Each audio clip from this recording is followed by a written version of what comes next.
Hello guys, இந்த வீடியோவில் நம்ம எதை பற்றி பார்க்க போகிறோம்னா ஷேர் மார்க்கெட்டில் வந்துருக்க நியூஸை பற்றி தான் நம்ம இந்த வீடியோவில் நம்ம பார்க்க போகிறோம். அதாவது பார்த்திங்கன்னா இன்ஃப்ராஸ்ட்ரக்சர் இந்த செக்டர்ஸ்லாம் பார்த்திங்கன்னா 15 ட்ரில்லியன் ஆகும்னு சொல்லியிருக்காங்க. அதுவும் எந்த இயர்னு பார்த்திங்கன்னா ஃபினான்ஷியல் இயர் 2026 ஆயிரும்னு சொல்லியிருக்காங்க.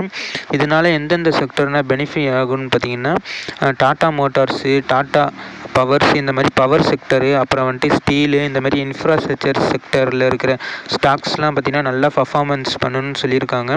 அதே மாதிரியே பார்த்திங்கன்னா அதானியில் இருக்கிற அதானி பவர் அதெல்லாம் நல்லா ராலி ஆகும்னு நினைக்கிறேன். கோல்டுமேன் சான்சஸ்னு ஒரு ப்ரைவேட் லிமிடெட் இருக்காங்க. அவங்க பார்த்திங்கன்னா பேடிஎம் ஷேர்ஸ் வந்து விற்க போகிறாங்க. அதுவும் எது வழியான்னு பார்த்திங்கன்னா பிளாக் டீல் வழியாக விற்க போகிறாங்க.